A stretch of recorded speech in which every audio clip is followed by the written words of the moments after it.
Guys, I'm VW. I have won 3 majors in CSGO, and this is Thorin's YouTube channel. This is another episode of Reflections, and my guest for this one is going to be NBK, currently of Team EnVyUs, and obviously in the French scene for a long time. So, since I'm someone who didn't follow or source NBK, didn't watch this game at all, I've watched very few games even in my life, I've read a little bit about the history, I've heard about this VeryGames team, won like the 40 lands or whatever, and I know you were part of it in like the latter years. For everyone who's only seen you as a CSGO player, what was different about NBK and Source from CSGO? For myself, I was just a different player, much more of a youngster, obviously, because that's basically where I started. As a whole scene. Let's talk about the beginning. I was a sniper at the very beginning of VeryGames, so completely different role, big green gun in hand. That's probably the main difference regarding myself, and basically playing under the leadership of Existence for 2 years, I think, on Source, and just more of a not a random player, but someone that you use in a team that I am now in CSGO.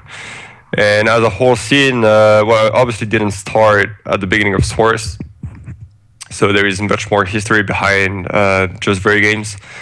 But the scene was very different compared to 1.6, where VeryGames was the dominant team, and it happened very rarely on 1.6 in that regard. So it was different, much more different.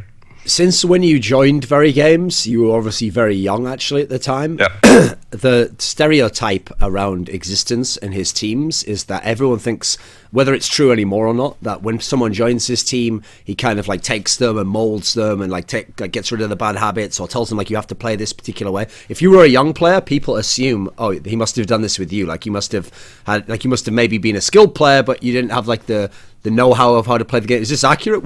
Did you have that kind of relationship at all? I think, they obviously were my first real professional team.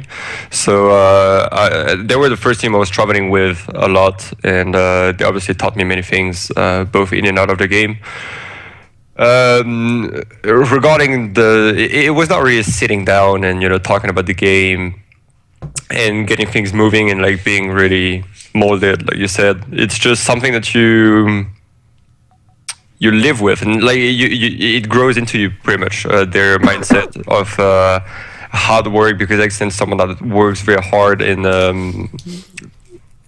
many ways for studies, for Counter-Strike, and so it just grew on me because I was young. I was 15 when I entered in VeryGames, and like it naturally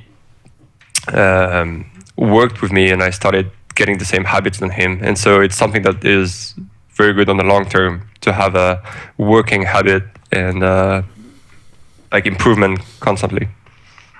Some people have told me that in CS Source, Existence was at one point in time wasn't even like a proper in-game leader. He was like just a big fragger, and he was an AWPer as well. So is this accurate? Have they exaggerated it a little bit? No, he was. He had some movies that were Existence History 1, 2, and 3, proper frag movies, and he was a hard fragger. He was. He was just sniping in some teams back when there was Epsilon. That was 2007. He was the sniper and the leader at the same time, and there was just that random youngster team that comes in with raw skill and just shoots you in the face. And Existence was one of the pinnacle of the whole idea, and he was just. Yeah, he was heavily fragging, and it's. Obviously, if you watch the CS:GO games, like he had those month of brilliance as of very late when shox and Schmitt joined them again, and he was different. He was also different as a player, and he was the main sniper, and he was. he was often topping the scoreboard. So he had a different role as well in Counter-Strike Source. Okay. So when CSGO began, famously, VeryGames. Okay, so good news. They made the first 4 finals. That's really great, like 4 finals. Unfortunately, lost all 4 finals to NiP, because at the time, NiP, I mean, nobody was beating NiP at the time. I always get kind of mad when people talk about this era, because I feel like those 2 factors I gave there, I feel like they only really mention the second part. Like they say, oh yeah, NiP beat VeryGames every time, so NiP was way better, and VeryGames wasn't that good. And I'm like, no. Yeah, NiP was amazing, but remember, VeryGames could beat everyone else. That's the whole point. That's why they were always in these finals. At that time, now that these years have passed by, and you've obviously since then you've beaten NIP and stuff. It's not like this thing where no one knows how anyone could ever beat them and all these sorts of things. When you look back now on that first period of time, what do you think it was that separated NiP and VeryGames? The natural team play that Swedish are known to have. In a way, when both teams reached the finals of most of the events against each other, they taught us a lot about the game, natural team play, and working a more loose style where you just work out of each other, like taking zones and then twisting the rotations, etc., etc. So they taught us the game in that regard, and it was the main thing. They had the players like Get Right and Forest as well that were standing out very big at that period of time. They were clearly the 2 best players in the world, and that was also a big difference, especially Get Right being a role player, and his role could basically offer games to his team because he was lurking, and at that time the game was pretty heavily C-decided. So having a player like Get Right at that time just was a big difference to win. And then after the first 2 events, we probably had some sort of mental block going against them. And although we're not talking about it and not discussing it, and it was not pointed out, we just tried things differently every time. And when there was no pressure in the game, I remember, for instance, the ESE LAN, we were up 10-0, 9-0, 9-1, something like that on the city side on Nuke, and everything was going great. We're just laughing and just jokingly saying like, yeah, maybe we're gonna beat them this time.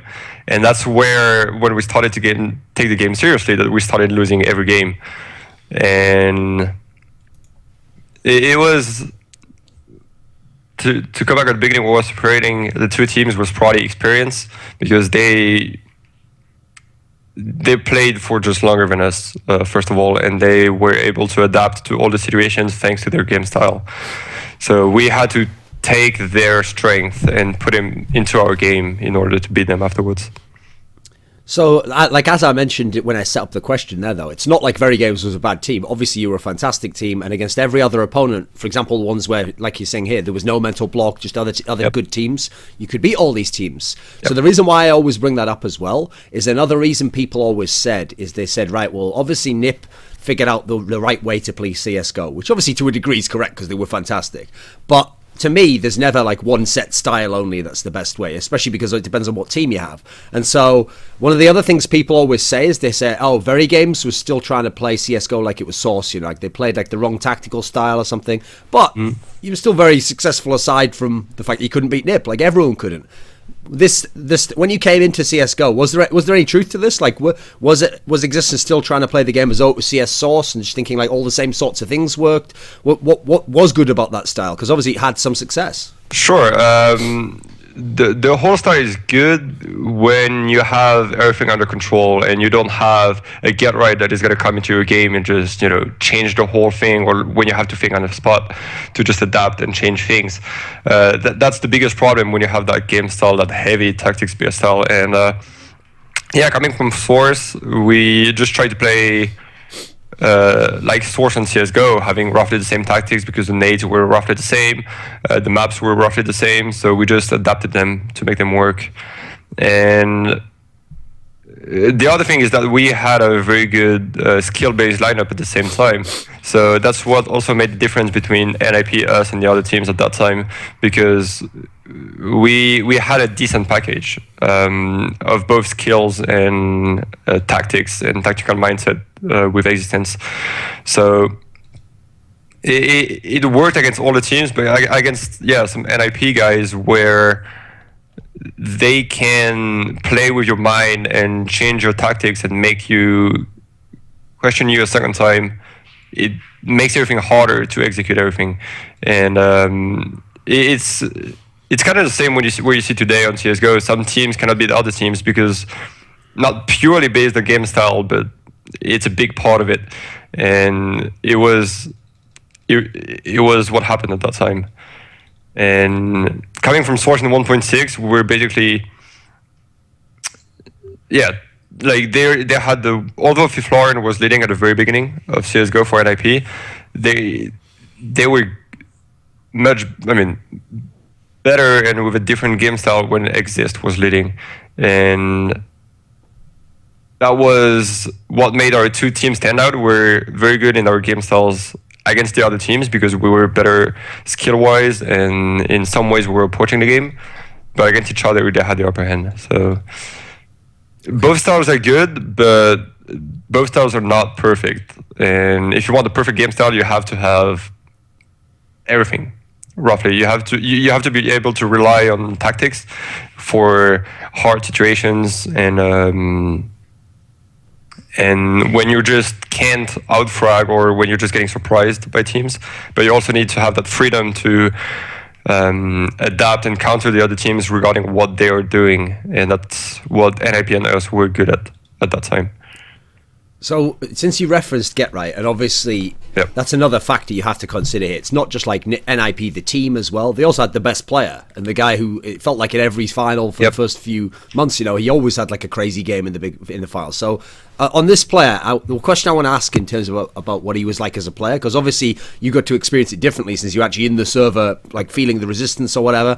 So, whenever I describe like the great players in history, I always try to make this point to people like, okay, so I thought Kenny S at the beginning of 2015 was like amazing, like the level he was playing at, and obviously Olaf Meiss is amazing. But the difference is when they're amazing, it's like their level is really godlike, but also the level of all other top pros is really high as well. Like, so at the same time, Kenny S is amazing. Yeah, you've got Guardian, you've got all the really great players, so it's like the gap between doesn't feel as huge. Whereas when Get Right was like amazing at the beginning of the game, at least that's how I remember it. And when I went and watched the games, it felt like there was a level between him and even like the other top players. Like somehow, like I say, it felt like he always had the big game every time it was needed. I mean, what was that actually like to play against him? Is it like, was it?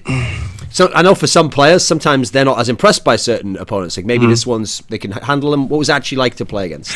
Get Right was definitely the scariest factor into NIP. His understanding of the game, and he was basically one step ahead in every aspect in the game. He was ahead by the way he was looking at the game, so he was always the good time at the perfect time, the perfect place, and he was just destroying the others by outplaying them, and then he was just above the others skill-wise. So I don't know if it's by adapting very fast to the game. I don't know if it's because he's just a gaming genius. I mean, a Counter-Strike genius. Like the reasons are not really unknown, but playing against them, it's very. You're not necessarily scared, but it took us a good year and a half to understand exactly how he was approaching the game and how to counter it. Because at that time I had the same roles and positions as him, so I was learning a lot from him and what he was doing. And yeah, it took us a very long time to figure out how he was being so efficient at that role. So we couldn't really counter it in game for a long time, but we had to play against him and to try to adapt. But he was making the right decisions at the right times. And you can't really adapt to someone that is playing on top of their level because they will be a step ahead, and that's what makes them better than anyone else when they're at the top level. And yeah, as you mentioned, at that point in time as well, everyone was trying to adapt to CSGO, and not all the teams were being figured out, as in playing with the good teammates and being good all together, etc. So the difference was clear. Like Get Right was first, Forest was probably second, and the others were lagging behind. by a fair margin. So it definitely makes a big difference when you have the two best players in the game that were ahead of everyone by far. So one of the players who was in your team at the time, who was actually a good player at the time, that I want to ask about is RPK, because again, since I didn't follow Source, I basically I would only follow the scene part. Like I would look at the news posts when the LAN finished and see who finished where. And I remember when VeryGames would win all these LANs, so many times it was like, oh, MVP is RPK. So I'd heard about him as if he was like some like Forrest or Neo type character from Source. And so I remember in early CSGO, he only played for these first 4 tournaments, because that's when he left was when Scream came in the lineup, and so he didn't come back again obviously until the whole Kaylee ban thing, basically like I think it was roughly 2 years later or something like that. Let me think, would it be about 2 years later was when he came back into Titan, and now he plays obviously in Titan. Since when he first started CSGO, I actually thought he was good actually. Like I remember watching some of the games and being like, oh, this guy seems pretty good, but then he was there for so short an amount of time. Then there was that huge gap between, and he came back, and when he came back, it feels like he's never been bad, but it's more like he just feels very average, you know, like he's just an okay player, you know, but nothing great or anything. What was the RPK of Source like, and what was he like in the early days of CSGO?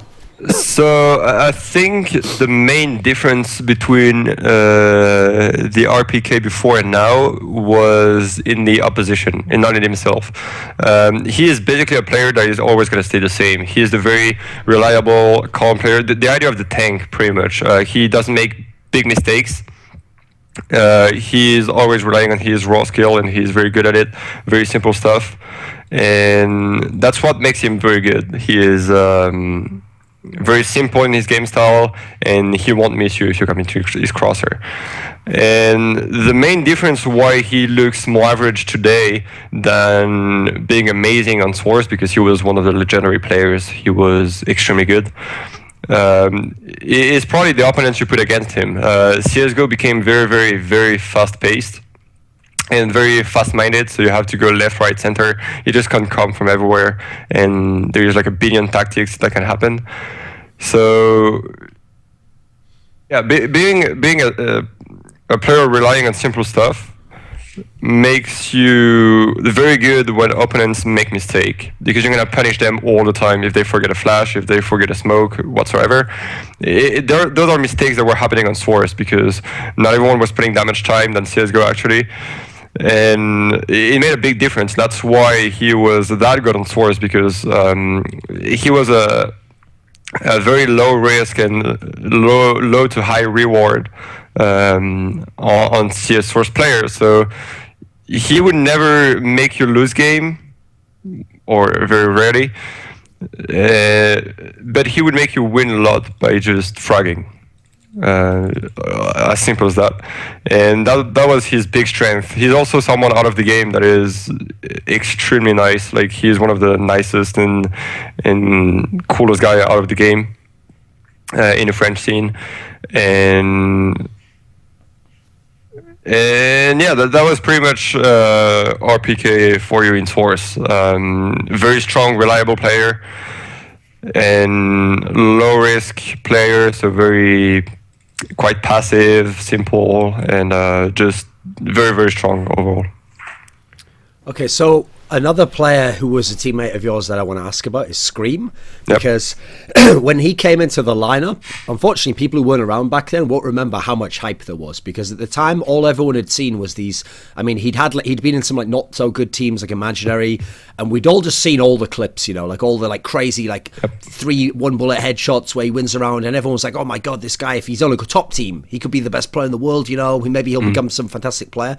And obviously, I mean, he was in the team for about, I think it was about a year and a half or something. He was in VeryGames Titan, and so you guys had a lot of success. At one point in time, you were the best team. You had many top finishes, but as strange as it sounds, I feel like he never really did like accomplish that potential like I was describing here. Like it felt like, okay, yeah, he had this sick aim, but okay, here's what's really confusing to me. He's never had bad aim. He's always had the sick aim. He's always had this, but you'd think the player with the best aim would get the most kills. That would just, that naturally in your brain it feels like that should happen. Whereas I don't know what it is, but whenever I watched him play, he always seemed like a little bit like the odd man out in the team, or he would sometimes have a big game, but then sometimes he would just be missing a bit. What, as someone who played with him and seen his career, what do you think of this guy? Scream is a different problem than any other player I've played with, I guess. He is very, very. I mean, okay, he was very good when he joined our team. That was beginning of 2013. Yep. Yeah, he was very good at the time when he joined us. Like everything was clicking for him. He was just very good and hardworking.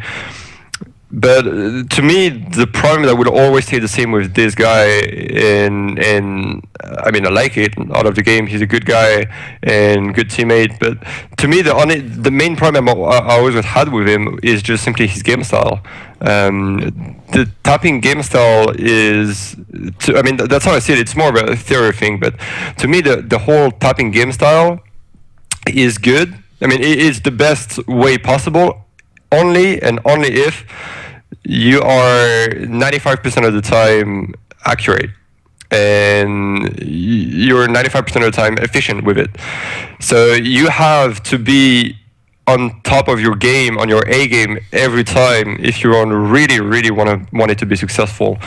And to me, that's the main problem, because no human being is able to do that. No human being is able to just come in and one-tap everyone for 1 year straight and having the good games and like not missing a guy by a fail spray or whatsoever. And to me, that's the main problem with Scream. It's the only thing, because he is quite intelligent in game. He understands what you want from him. He just understands the game well, and he tried to adapt. He tried to start spraying more and just like switching to a more complete game style, but he didn't manage to do it that well, sadly. So yeah, I mean, that's how I see it as a theory thing. You have we can take the two extremes. There is Geralt, that is obviously one of the best player in the world. I mean, at that time in 2013, Yeah. and basically the spraying style will get you kills almost 100% sure. So you're gonna rely on that kill way more often than just thinking, okay, if he goes there and taps, then he's gonna kill him. Let's say Geralt is gonna kill one guy 80% of the time, but it's gonna take him 1 second. And Scream is going to come in and kill the guy 40% of the time, and it's going to take him half a second. Well, is that half a second worth for a 40% difference into success, into killing the guy, for instance? That's how I see it. It's a very theoretical thing. And obviously, if his success rate is at the same level, the tapping style would be better. Sure. But to me, it's not happening that way. And no player made it that way to make it last that long. So to me, that's the main problem with Scream. If he can manage to really adapt and master his spray and be more of a complete player, then he would be one of the best player. And he has a good mentality. He has the good game style and the good ideas. And yeah, to me, that will always be the problem I have with Scream, because when he gets out of this tapping style, he generally doesn't like it, and you can feel that it's not natural for him. So yeah, that's it. Like, he's a good player, but his game style will always be bothering to me as a player. When we talked about the early period, like the time when you had all the finals against Nip, and then this period where you had Scream initially, so basically before you got shox, because it was really around then that you started to win all of the tournaments and things turned around. Yep. When you had all these times where you would lose to Nip, I mean, many series, I think it was like 7 or something you lost them, and you had all these tournaments where you got deep in the tournament, like you got to top 4, but then you didn't win the tournament. Okay, you were saying like we didn't really talk like within the team, like it's not like we all sat around like, wow, we really suck versus this Nip team, like, wow, what the fuck's wrong? You just kind of like, maybe you were in denial, or you just thought, you know what, like put it out of your mind, like next time it will be better, let's not worry about that. Did you ever have any kind of doubts yourself? Like, did you ever wonder, like, because people, listen, it's a human thing, like, yeah, like maybe I choke or something in big games, or maybe there's some difference between this person and me in terms of mental strength or something. Was there ever anything that bothered you? You mean me as a player, or me, yeah, or you regarding personally? Because I mean, obviously, to have so many times that you're getting that deep in tournaments, I always say to people, well, it's the worst to always be going deep in the tournament and not winning, because then you feel like every time maybe I could have. True. Well, as a player, of course, you have a time of doubt where you're wondering, what's going on? Like, how do you adapt to those players? How come they're always outplaying you and you cannot just outplay them? But as a person, I'm always trying to be cold-blooded and look at the things from an analytic point of view. And it was just a period of time where they were going to fall down at some point. It's impossible to stay on top of the game for so long. Like, at some point you're gonna fall. And we also tried to figure it out internally.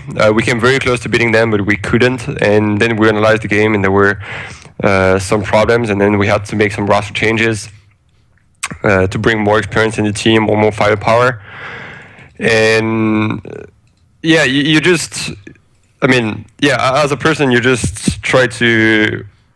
I try to just look at my game first and be like, did I play bad to the point where I made my team lose crucial rounds and make us lose the game, or does it come from other rounds? What problems? Is it tactical point of view, etc.? So I was just constantly trying to work on something and to change, adapt, or. As a player, I just tried to focus on myself, and that was part of a mistake because I was not very involved to the team game at that time. But there was definitely some period of doubt because you always wonder when you lose against the same guys, you're like, what's going on? What do I have to do to beat them? But it was gonna come at some point.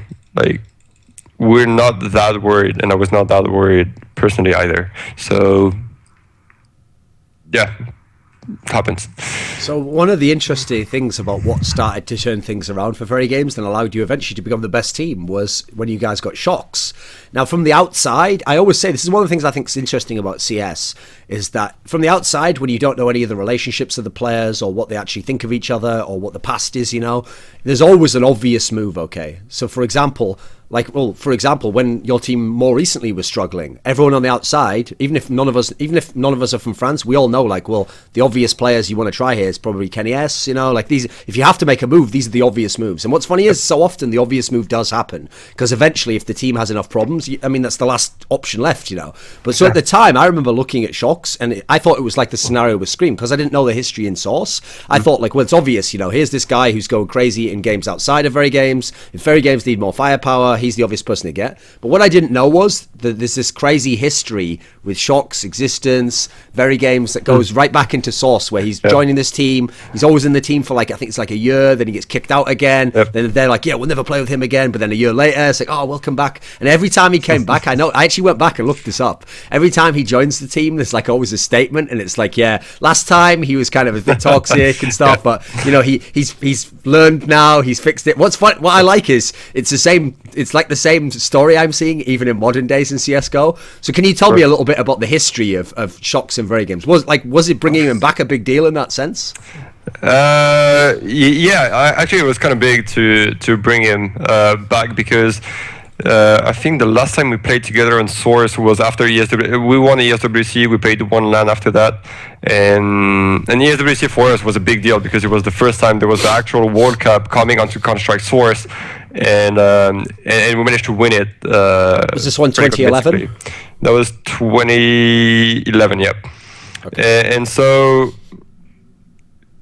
Yeah, we split up basically saying we're never gonna play with each other again, ever.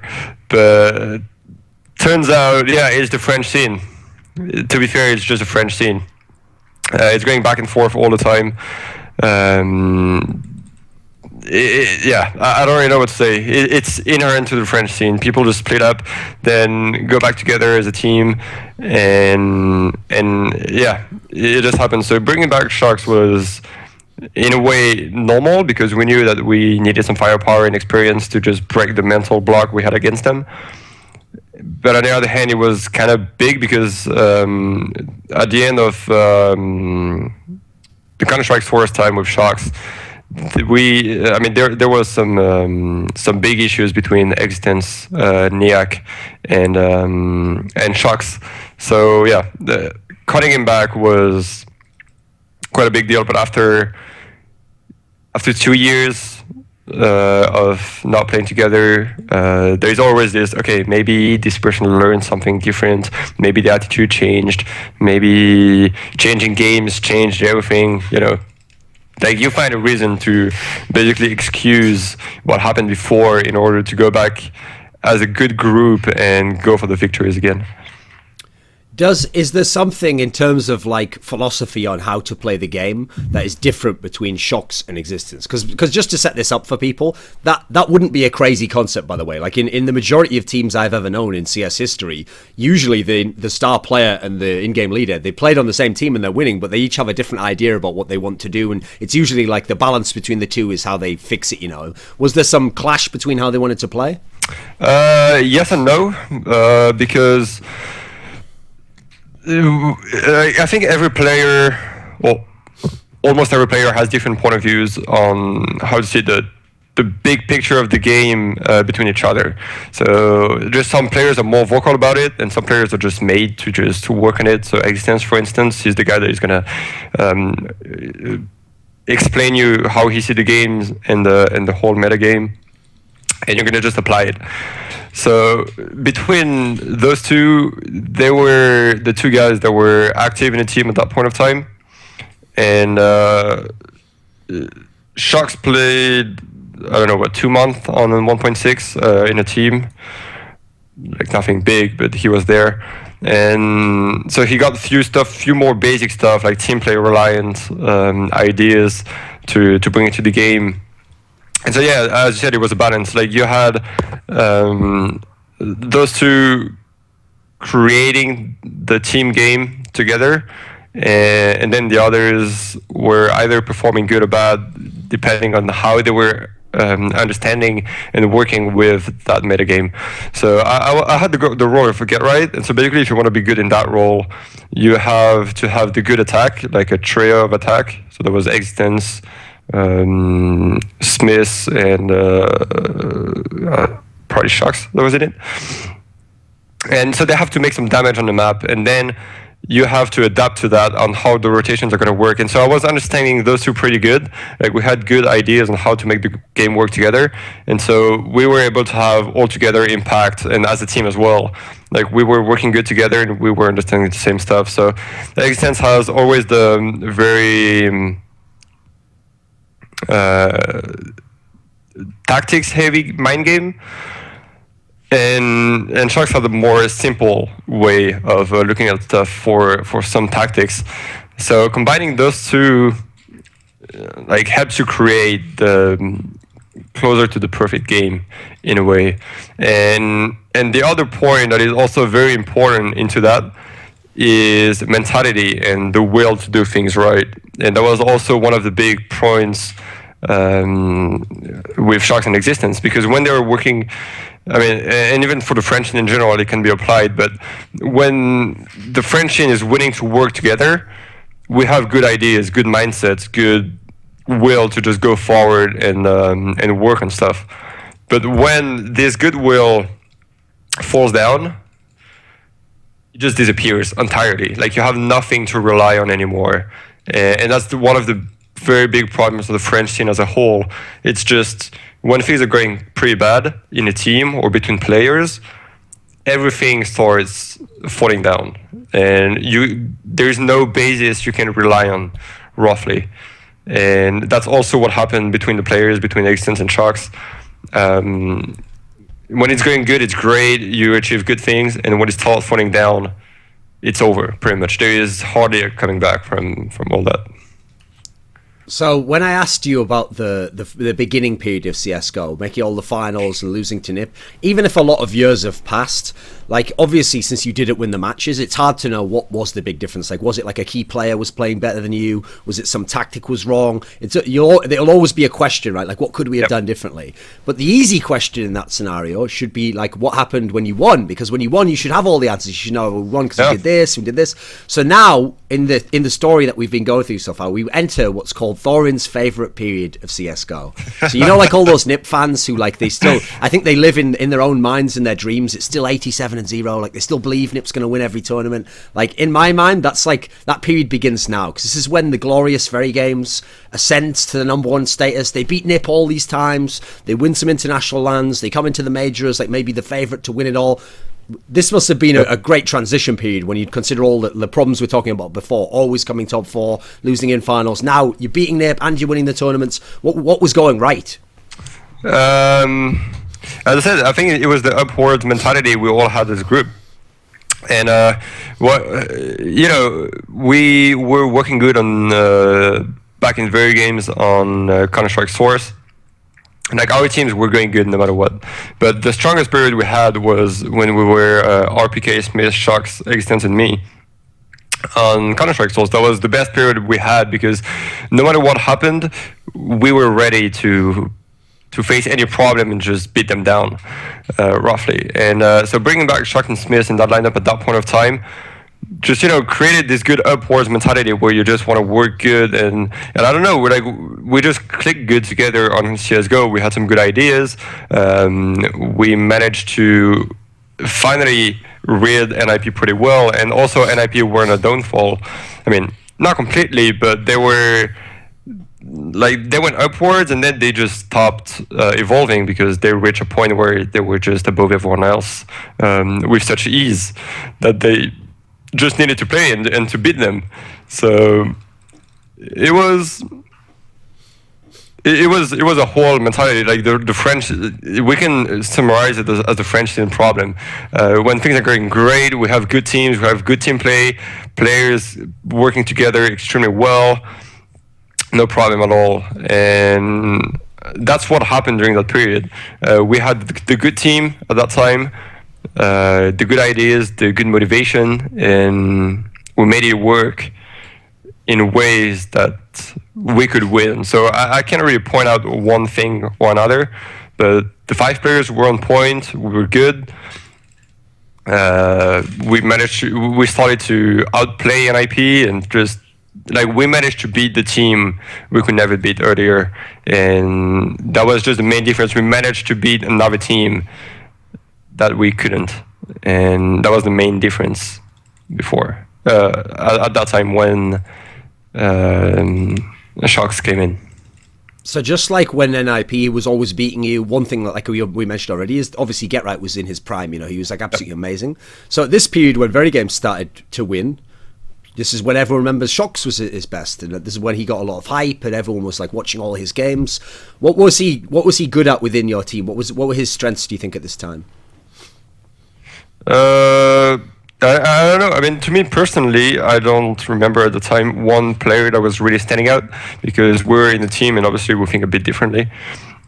So it's a bit hard. Obviously, shox was the guy with a lot of experience in the team, probably the guy at that point that had the most experience in the team. And yeah, good motivation, as I said, goodwill, and things were clicking all together. So I don't really know. For me, it was the whole team was working great. There was no real person lagging behind, and yeah, I don't know. To me, it was just not one person standing out. So I don't know. I can hardly answer the question, because like shox is a good player, obviously, and each good player that is here for a long time has the periods where they were very good, and you can hardly explain it. Like it just works good. Okay. So at the major, the first ever major in CSGO, Dreamhack Winter 2013, everyone thought, and this wasn't being like rude to any of the other teams, everyone thought, right, well, who will win? Will it be VeryGames or NIP? No one else was like, oh, will fucking Na'Vi win or something? No, there was only these two teams, and whoever was going to win out of these two teams, everyone was certain they're going to win, because these were the two best teams at the time. And obviously you two met in the semi-final, and it was going to be this epic match, this amazing one. I remember there was even that famous video where someone like videoed Existence doing some like, he was trying to do like some Al Pacino movie speech or something, like, we'll beat them harder than they beat us. Like, it looked like the whole scene was set, and this was a great match. but you guys came out on the losing side of it. What do you remember of this matchup? It was just weirdly not a very good period for our team. Again, it's a French problem. Weirdly, well, it doesn't happen all the time, but at most of the big events,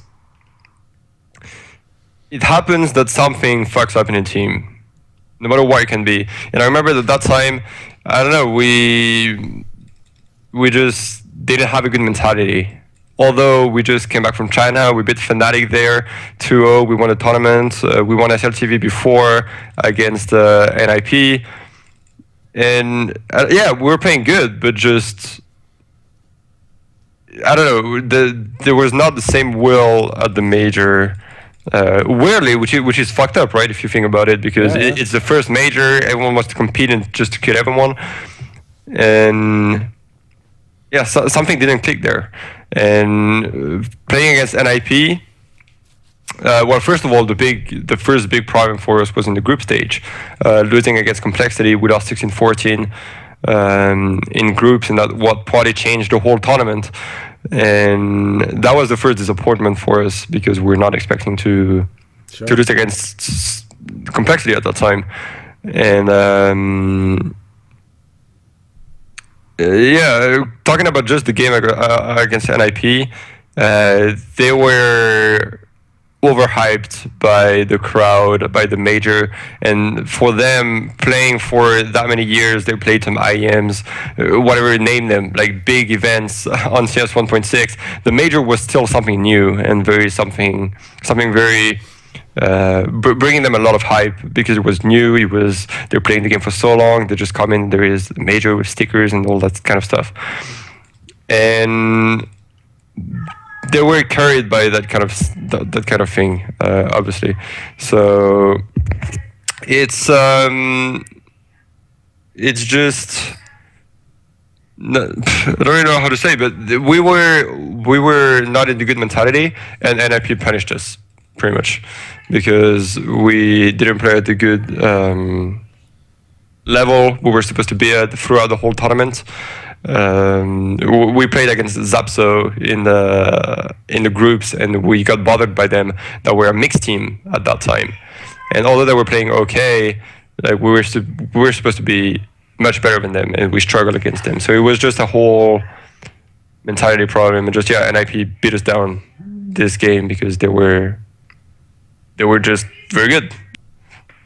After that period of time, even though you guys lost at the major, I mean, it was still NIP you lost to. It's not like you lost to a bad team, you know.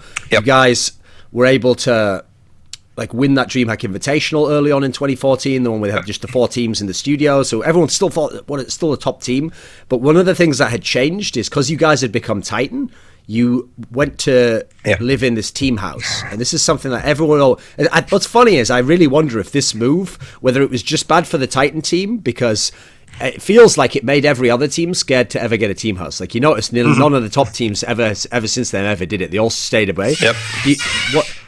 Do you think in general, like, answer on both aspects of this, do you think team houses in general can work for CSGO, or do you think like Titan, that specific team, something about it like wasn't suited to live in a team house? Like, for example, maybe certain players need to see their girlfriends a lot, or whatever, whatever the situation might be.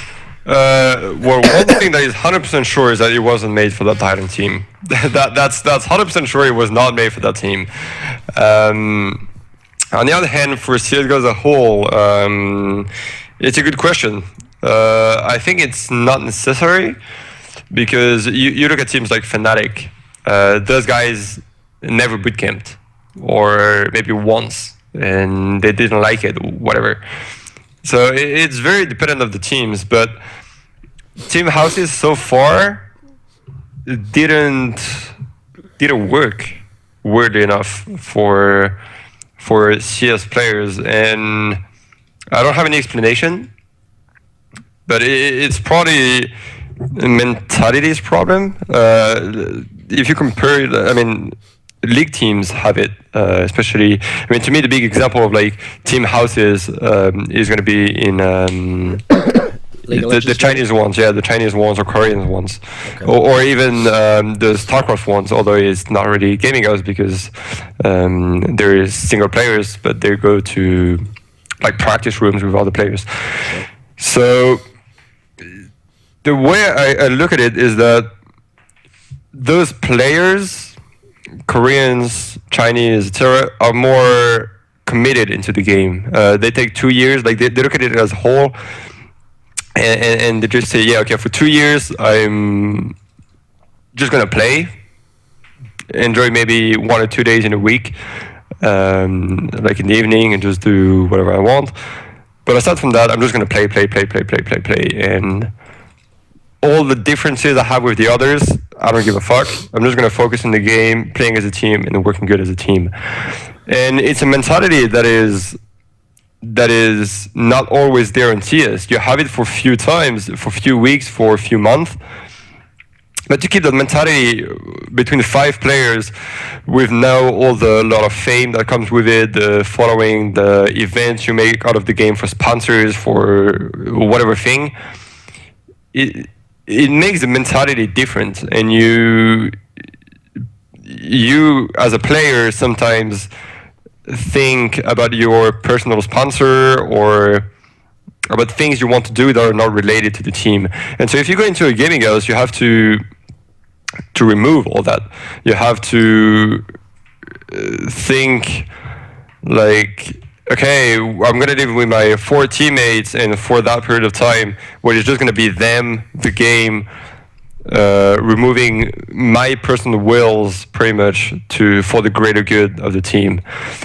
And it's something that is not happening in CS. I didn't see it that much in many players, or only in very few teams. The best example being Luminosity Gaming, coming from Brazil and going into a gaming house in the US. To me, it's the only real success story, pretty much, with a gaming house that I can recall on CS:GO. So maybe it's just different mentalities, or just persons and the whole scene and community being more mature, like being older, or when you have persons like Pasha or Taz or just Virtus Pro as a whole, they're married. Pasha has a kid, etc., etc. So I guess it's just harder to make it work in CS:GO for several human and global life reason. Yeah, that makes sense. And that's why I guess it's hard to make it work. And some teams, yeah, as I said, FNATIC don't need it. So I guess there's also a part of the game itself, Counter-Strike being a game where you just basically need to have, if all your 5 players are perfect aim-wise and won't miss a headshot, you don't need to bootcamp, technically. You just need to keep doing what you're doing and just kill everyone else. And then team play is going to make things a bit better, but it's not that much needed in the end. So if you have 5 players that can work well at their homes, well, having a gaming house and living there can only make it worse, because you won't need that if you have already good team, good players, etc. Okay. So, yeah.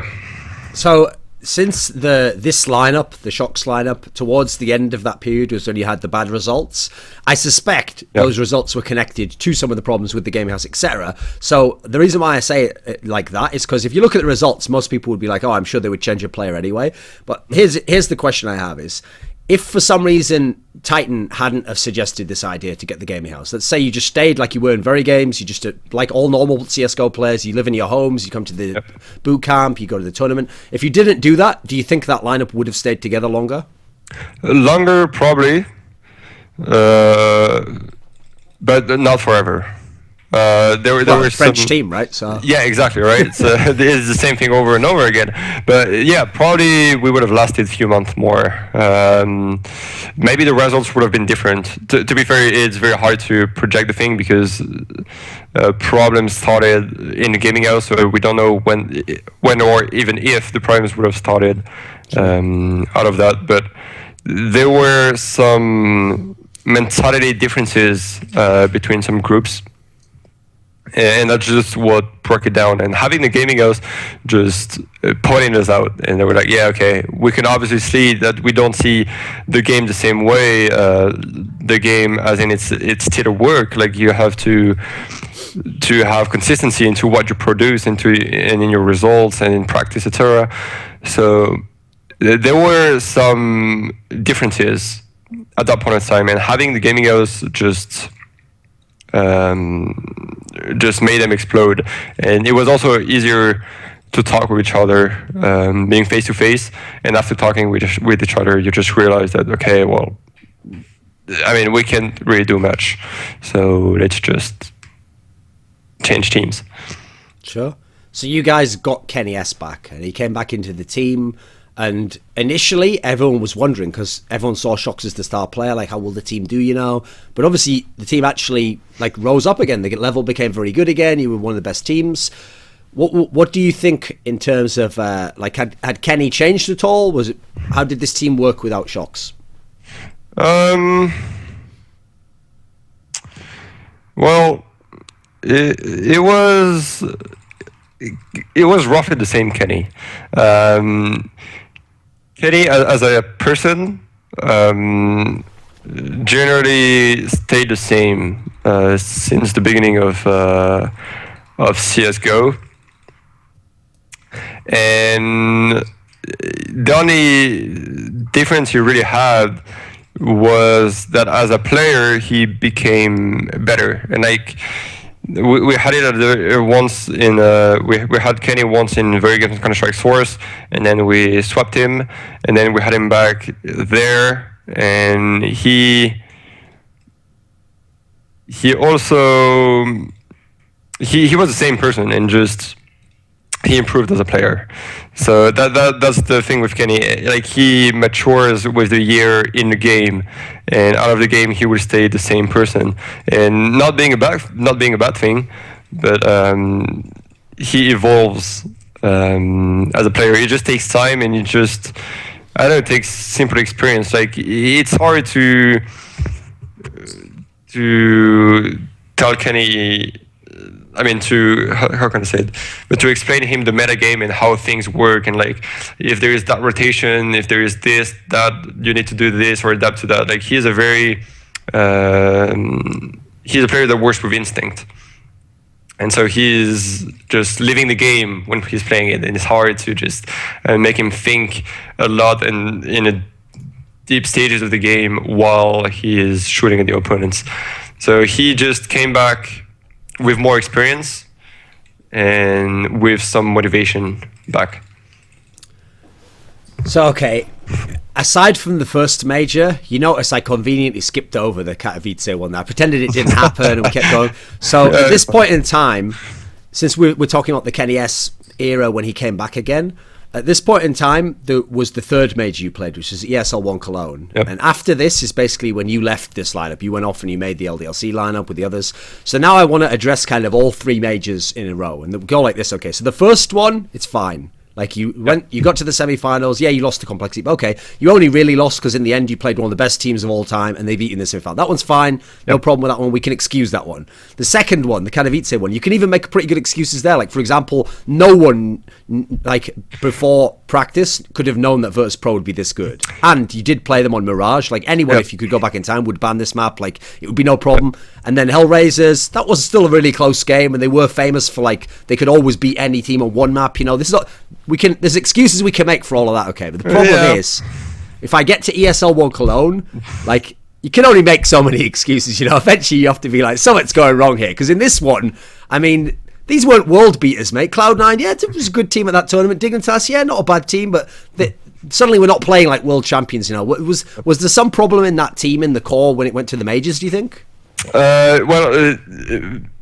I'm just gonna go back to Katowice as well, and okay. There is no kind of excuse. I mean, Virtus Pro at that time were unbeatable. No team were able to beat them. That's just straight up.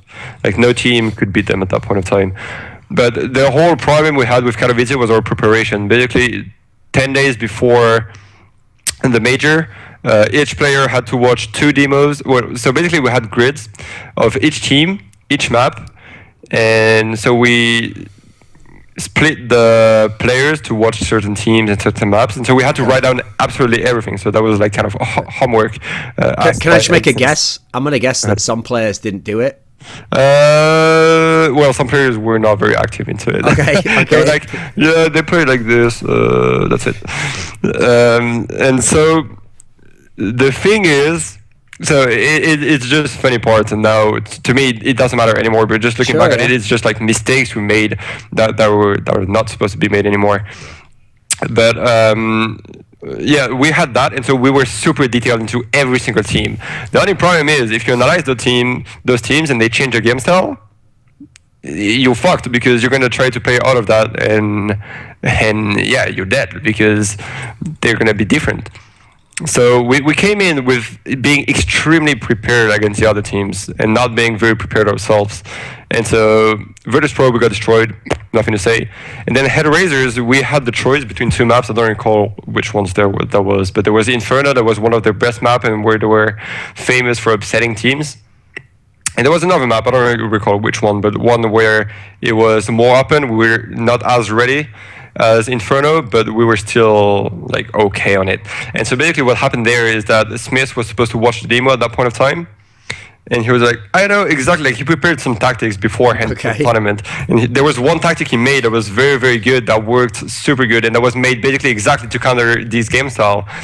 And basically for that game, Schmitt came in and he was like, yeah, let's play Inferno, I know the game exactly, we had this prepared, etc.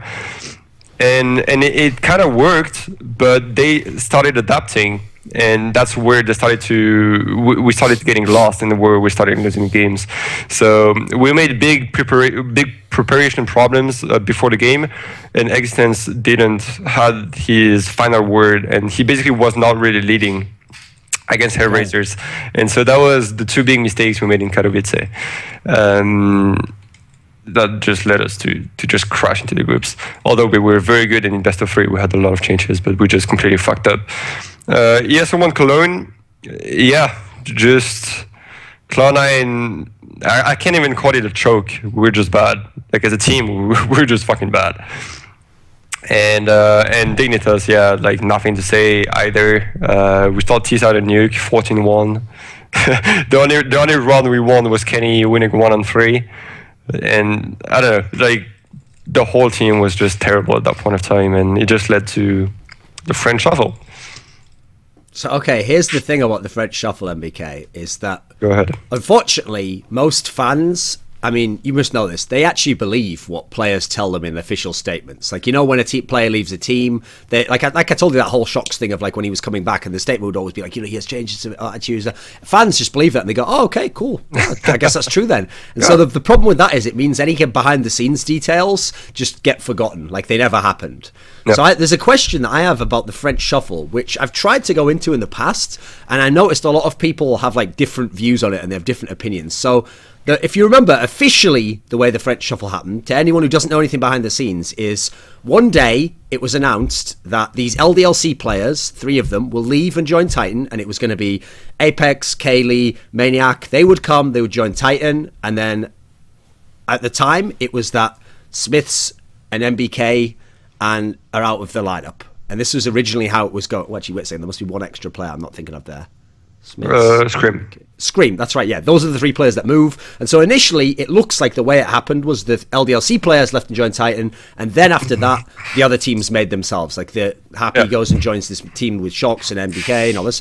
But one of the details I heard about it that I found interesting was, first of all, someone told me something along the lines of, like, originally the LDLC players would join Titan, and NBK was supposed to be a member of the Titan team, but then for some reason he decided he wanted to leave, and he left, and that's why another LDLC player joined. Is this actually the way it went? What can you tell me the backstory on this? All right, so there's a very precise way on how things went. So the story is, we lost ESL1 Cologne, and basically I was always very passive. Before that point of time, in all my teams, I was very passive. I didn't have much actions. I was not taking really parts of like changing players, swapping, etc., etc. So I just realized that, okay, all our French teams suck. I mean, LDLC made a very good result at that time. Yeah, they made a very good result at that time, and I was not really thinking about them because I was like, yeah, okay, they're good. I mean, they're a good team. They're just grinding. It's very good for them. I'm not planning on, just stealing players from them or just taking them because, I mean, I'll let them do their work. And so basically, how it happened is that after Cologne, I wrote to shox, and I wrote to shox and I just asked him, hey, let's win again. And so basically we started thinking, because he was in Epsilon at that time and he was not making very great results. He was like a sub-top team. And I mean, they went into the bracket where we didn't at the major. Fair play, yes. And but we knew that we could achieve better. Like we knew that we have the potential as players, as a scene, to just form a team and just win.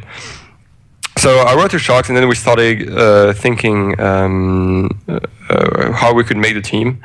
And so the 4 players that were locked in the lineup were shox, Schmitt, Kiyoshima, and me. So we were 4 originally, and we were thinking about the 5th player.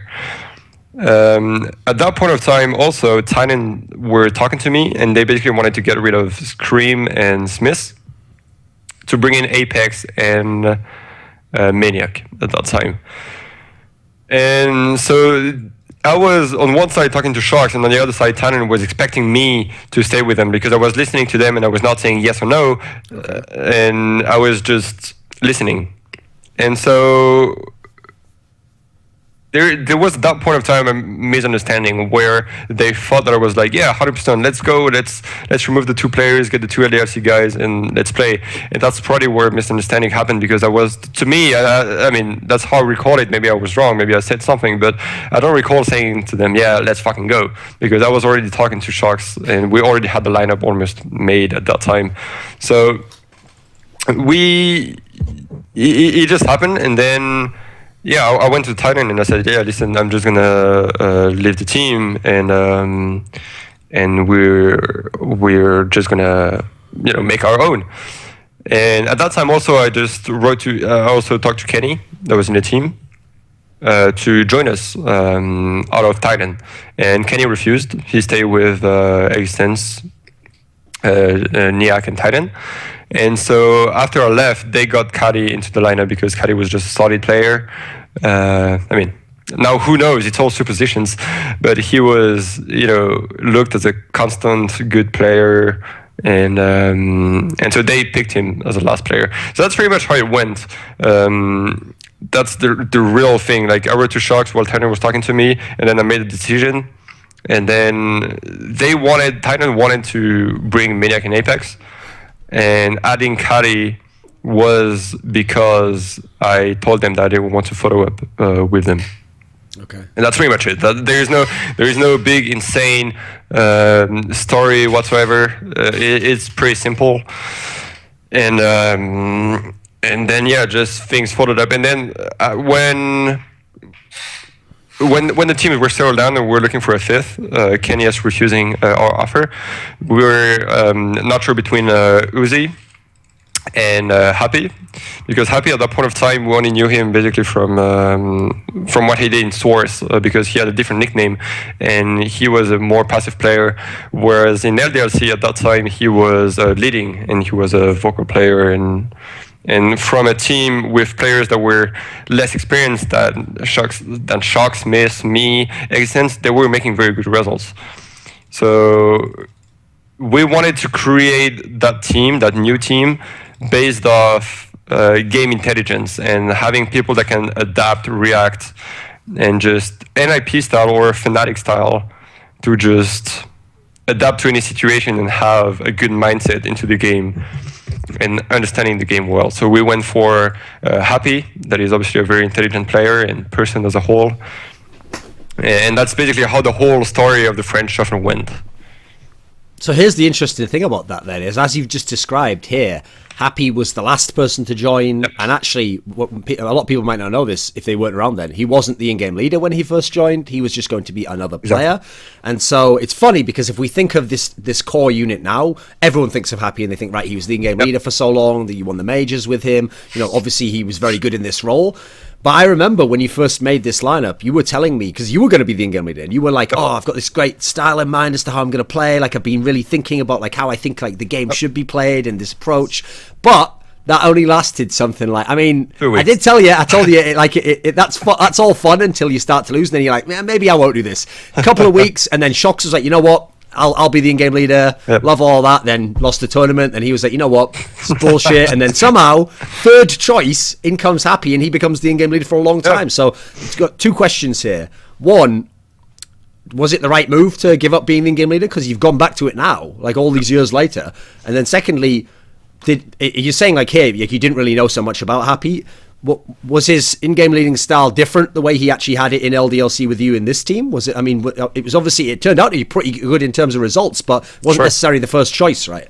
Yeah. So the idea behind it, I was basically, I created the team roughly with shox. So we were we put a lot of heart and thinking into it. So I had a very specific idea, and the problem was not really losing. It's just that I was not ready. I was not ready to be an in-game leader because I could not express my ideas very good. I could not make the others understand how I wanted the game to be. And so I couldn't just like create stuff and explain it simply to my teammates, and that was a big problem when you're in-game leader, because the first thing you have to be as an in-game leader is having persons understanding you very quick and being able to work good around you.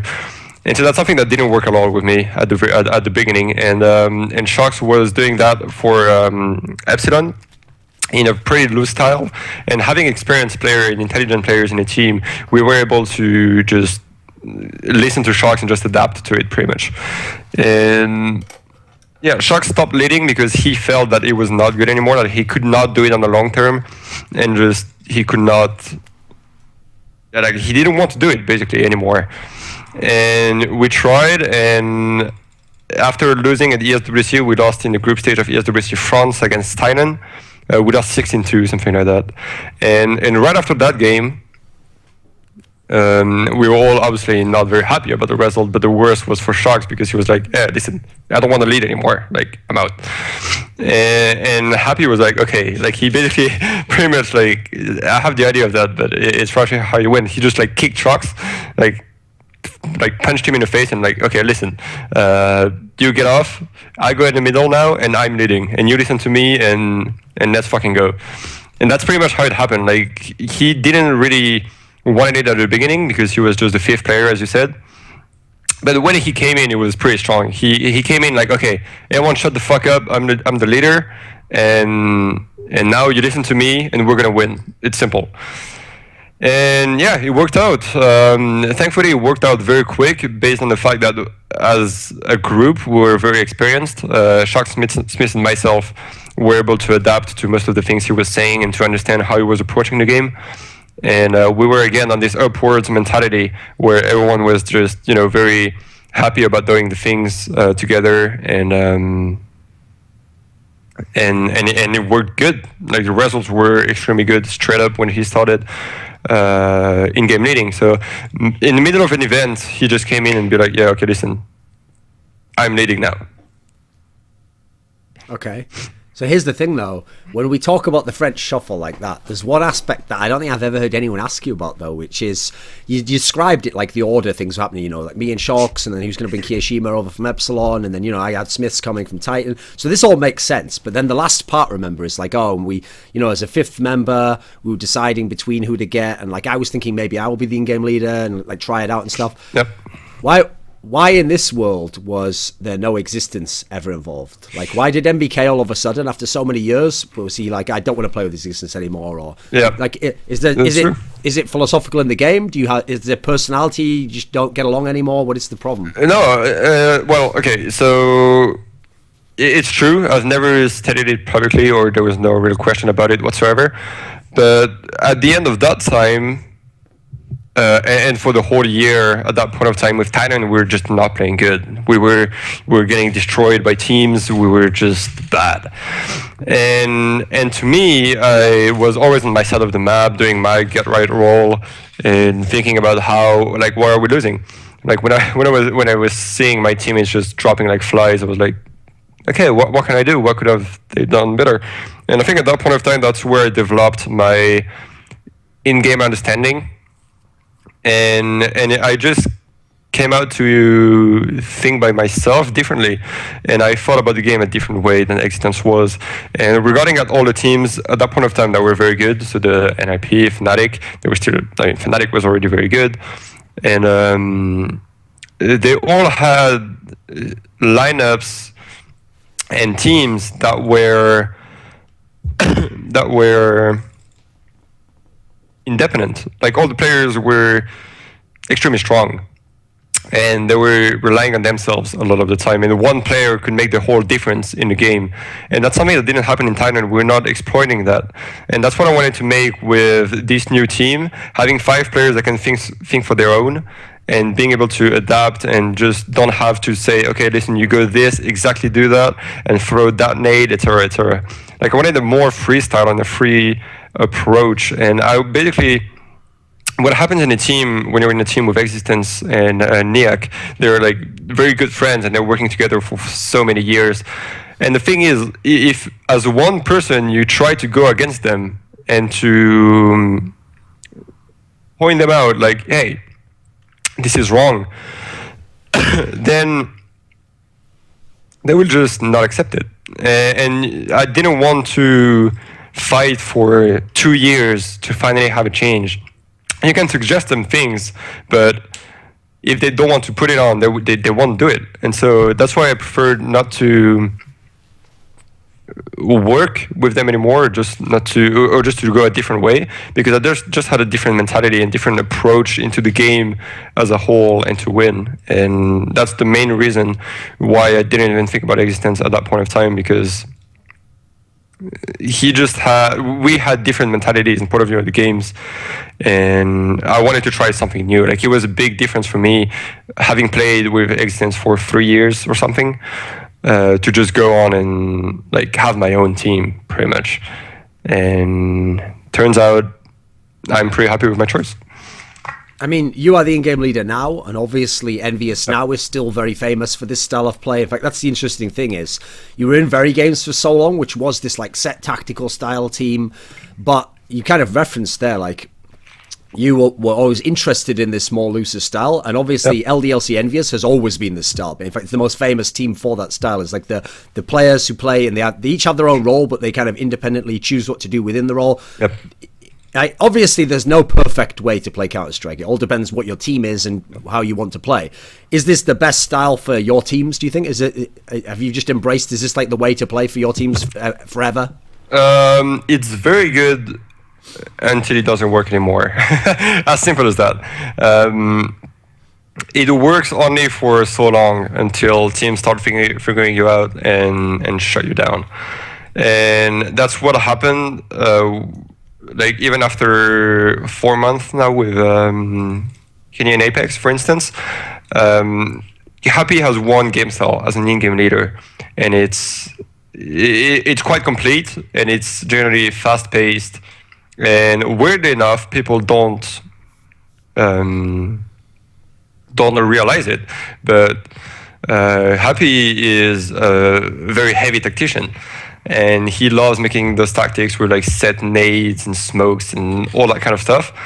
He just decides as an in-game leader to not use that to surprise and break the metagame. Because what happened is, when we're playing teams such as FNATIC, NIP, etc., there are teams that rely again on their own, like especially on the city side. They're just working with natural team play, and if one guy comes, they're going to have a crossfire and they're going to kill that guy. And so they're going to hold their nades just for when that guy comes, etc., etc. But if you just surprise those guys by throwing a flash and having 5 players rush them, you just destroy them. And they won't have that real counter. And so that's why Happy chose, as an in-game leader, to break their style by brute forcing with our lineup. And that's how it happened in general. A team is only good until they're countered, and then it's up to the in-game leader and to change his whole game style. And maybe it works if there's goodwill between the players and the leader manages to still lead well. and that's the problem we just encountered with Envy lately, is that we were playing the same game style, but it was not working anymore, and so it led to internal problems between players because we wanted to change stuff, or we didn't understand the game the same way, or we just had bad mentality at some point. And it just changes compared to the very first time I was leading in this team, because I'm, as I said before, I'm not very good at just explaining exactly how I want the game plan to be, etc. But now that I have the pieces that Happy put together, knowing the players and how the team works, one thing I'm good at is taking the pieces and twisting them to change the game style and change the approach and just make the team work in a more not serious way, but more tactical way, as in the existence mind that he had before, right? So the more safe approach of the game, where you just use your nades to just take spots and then you just redirect the game. So more controlling the map and a reaction-based game. And that's something that Happy was not really doing. He was just relying on us to do it naturally. And that's why we changed our whole game style, and what I'm leading now mostly is just this part, that I'm changing the game style, and Happy will be able to come back at some point.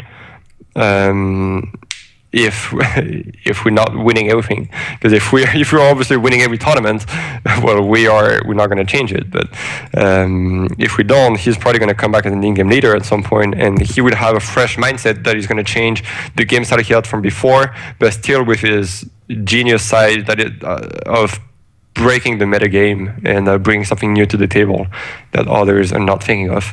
And so that's why we just changed everything, and why now it's different, and why now I can have the in-game leader role without really fading at it. With the LDLC EnVyUs lineup that had shox in it, you obviously had a lot of success. I mean, you won the major, you won a couple of Starladders, Gfinity, MLG. You had your successes. You were always placing top 4, like very, very consistent run overall.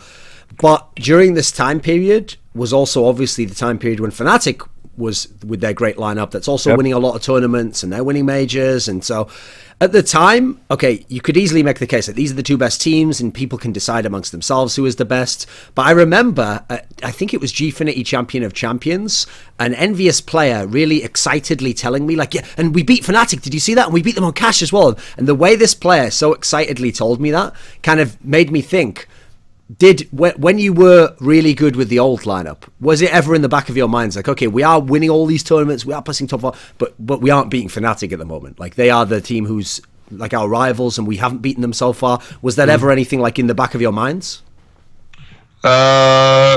Yeah, well, in which way? As in a game, or okay, so you were winning tournaments, you were always making top 4, but were you ever thinking like, well, we haven't beaten FNATIC though, like we have to beat them, like this is very important to us, if we want to be the best, we have to do it? Absolutely. It was what was, again, just like in the NIP VeryGames era, you had two teams that were very good, but one team cannot beat the other. And so that's what defines the best team and the second best team. And so for us, it was always very, very important to be able to compete against FNATIC in a good way. And generally, we were managing to grab one map and then get destroyed. So it's, again, like I don't have any specific answer on why or how to beat them or what we should have changed. But they were different in the game style. They were very strong, skill-based, and they just managed to beat us. So it's hard.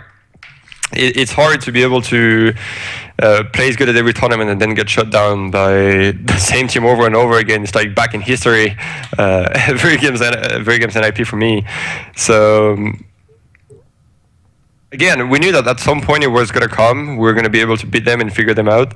But regarding the big era the Counter-Strike was, so expanding and going much bigger as a whole scene, we were just a bit sad, obviously, because, well, they were beating us all the time. And yeah, it's not really a regret. The only regret I have, to be fair, was Dreamhack Winter during the major. I'm very sad of what happened, of the game being remembered that way, because I felt that like it's an incredibly big pride moment where you finally beat the team you can never beat during the biggest tournament, and then like shit happens. It's sad, and and it was the only time where we basically where well, I don't know where I'm going with this sentence, right. but yeah, don't worry. I think I get the gist. It's just that was the only time, because when we started beating them with this team, like it's again like now we managed to beat them constantly, but there is no real explanation. But yeah, we managed to surpass ourselves, break our limits, and the boost happened, and then the whole thing behind it happened. So I'm pretty. Okay. That's the only regret, pretty much, I have on how things went down at that point. But aside from that, they were a better team. They were a better team. When ESL 1 Cologne last year happened, and Kenny S had that really bad game on Cobblestone, and everyone remembers he was like in tears on stage, I remember telling him, just as a general point, I said to him, all you have to do is you have to think, next time I'll make the opponent be the one who cries. Like that's like the way to like shift the mentality. Okay, so you're not thinking about like your own problems. When after all those times you lost to NIP, I mean it was actually like 7 straight best of 3 series in early CS:GO. I mean obviously they won every single map. Then you never even used to get a map off them because they just were undefeated. You know, was it really satisfying in the shox LDLC to just always be beating them? Almost every big game. There was a couple they got, but almost every other time you were the ones making them have to get the silver medal and just wrecking them, and must have been satisfying. Well, it's satisfying, obviously, but in a different way. It's good because obviously, yeah, as you said, you have that kind of revenge against that team that was beating us all the time. But I see it in a much bigger picture, as in I was happy as a competitor to win, no matter which team we had ahead of us. And when they were beating us, I was always congratulating them because they were the much better team. And so once, like, the best team in the world always brings the whole scene to a higher level, because you always have that objective, and you have clearly that team that you need to beat in order to be the best team in the world. And just, how can I say it? It's just that I don't see any special team as super big rivals or having anger against them. I can understand that, for instance, FNATIC had anger against us after Dreamhack Winter, and so they were obviously very happy to beat us. And we never had that kind of feeling, except FNATIC, I guess. But the NIP period, we felt very inferior to them. We didn't feel that we were on their level with VeryGames, and so that's why there was no real enjoyment to like come back and finally slap them. The only time it happened were with FNATIC, because we were big rivals and they were beating us in like important period of times of Counter-Strike, and it was just satisfaction to beat them as competitor, obviously not like as persons face to face. But it's. Yeah, no, just regarding NIP, no, they're like good guys. We're happy when they win. Obviously, we're not super happy when they beat us, but if they beat us, well, they're the better team. So there's no real... There's enjoyment by winning, no matter which team. And they were, like, we were winning, they were winning. Good job to them, good job to us. It was not really, like... There was no real hate in the rivalry, and I just try to be happy when some people beat us, or like just congratulate them in a sincere way, because yeah, it's often the case. You can only be mad to me. You can only be mad at yourself. You cannot blame the others for being good. You can only blame yourself for not being as good as them or for making mistakes. And that's just how I see the thing. I don't want to ever beat a team. I mean, get beaten at a team, and they're being nice to us, and they're like, "Yeah, good game. See you next final or whatsoever." And I don't want to then go to a team, beat them after that many times, and the only thing I'm gonna say is like with a small smile, like, "Hey, revenge."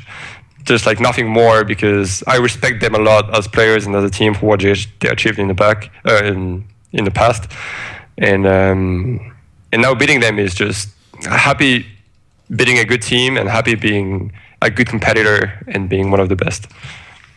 Okay, so when the second French shuffle happened, I feel like, again, the story that the public heard doesn't make sense compared to the things I heard behind the scenes. So I'll tell you the official story that we all heard, NBK.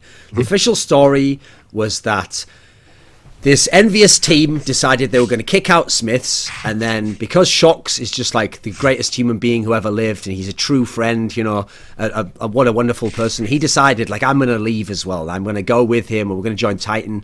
And then as a result, because there was 2 players that needed to be filled in EnVyUs, they got kennyS and Apex, not just kennyS. Now, the problem with that story is, as far as I can tell, almost all of that is actually not what happened. That's like every single detail almost is wrong. Can you tell me whatever version you're allowed to say? Sure. Well, I guess I can sit. Sorry, I'm just going to open the windows. Okay. But I can still talk. Hey. Yeah, keep going. Thank you, Astro. So yeah, I guess I can say the story. I mean, I've already said it several times, and I think there's no real shame into it, because I just like to relight the truth and things that happen. So again, we tried to fix things with this EnVyUs lineup, and that's also something that most of the people in general don't realize, because they only see things from a point of view. But like, the team blew up and there was another French shuffle at some point, and the thing is, people don't realize that we're working on things in a team between persons all the time, and it's not something that just comes in, happens, and boom, you leave because you didn't try, and you're just like, yeah, fuck this shit. No, we were working on making the team better for 3 months before this just went down. And sadly, nothing made it, and so we changed. So how the story went, it was a bit, basically, it's still quite quite recent. So it's like, some versions are going to be different between players, but basically, it's quite a long story. We started to have a different point of view and mentality again, French in back over and over again, and we just didn't really manage to work together, because shox was leading, so he changed things in the team, and then when he gave the lead back to Happy, because basically we lost SLTV behind Navi, and shox was like, yeah, okay, I don't want to lead anymore, Happy, you go back there and enjoy. But shox didn't let the whole thing to Happy back. He wanted some things to stay the same. So like, this player stays into that role and you're not allowed to change it, blah, blah, blah, blah, blah. So those kind of stuff. So Happy was not very confident, and he didn't enjoy being the leader again in team. And that's where there was already a big clash, because shox was a part of creating the team, because we were 4 quite involved, Schmitt, shox, myself, and Happy were working into the game. And yeah, basically there was just, people could not work together anymore. And at that point of time, Apex and Kenny were in Titan, and they were performing very good as a duo. And so we didn't want to remove one player and then the other followed. We just, like, it was I can't call it a plan, because it would sound wrong, but we just wanted to swap shox and Smith for Apex and Kenny. It's as simple as that. And it's roughly what happened. Smith and shox didn't realize that that we wanted to make that change. There were some backstories as well, some jokes. We don't know whether it's true or not. That shox wanted to get rid of Happy and bring another player. while Happy was back home and we're still 4 or 5 players together going to another event. Happy just had to go home for a weekend or something. So it was very awkward. It was a very bad period of time. And so yeah, we can always relate that as jokes, but to me it will stay in my mind like something that was thought. And it's roughly the story. We just wanted to swap both players for Kenny and Apex that were extremely good in their roles because we're a team based on the roles. And so shox didn't want to be the entry fragger anymore. Yep. And so we just tried to change, but it didn't work. And Apex is one of the best entry fragger in the world. Kenny is one of the best sniper in the world. And Apex and Kenny are a package deal. Like they both work very good together, been playing together for a long time. Apex is a good friend, and he likes to work with Kenny to make him improve, etc. So it was a good package deal, pretty much. And so I feel like there's one detail that's missing in this story, though. Is that the person telling me the story has so far, they've almost been like left out of the key part. Because here's the version I heard, NBK. Yep. So it sounds to me like, so when you told me the story about French Shuffle 1, in a way, NBK really was like the central piece of French Shuffle 1. Because he was the guy between the two teams who was deciding which one will I go to. And depending on which way he'd gone there, maybe that could have changed history, you know, like maybe if you stay in Titan, you know, the LDLC lineup might not have been as good.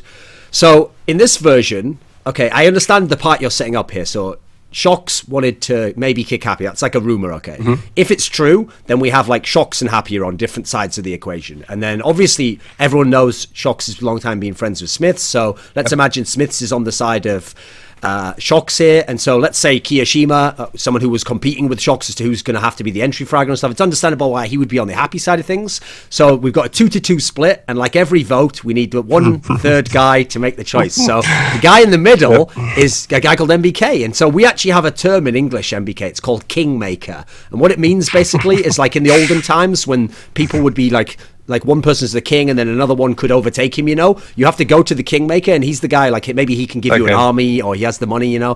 Feels like in all these scenarios NBK is the kingmaker. He decides the final move, you know, like it sounds like you've changed a lot as a person, right? You said before you were very passive, now you're the one deciding all this stuff. Yeah, exactly. I think that's the main point. After the first French shuffle, I just decided to take action, and then I created the action by basically wanting to create the other team.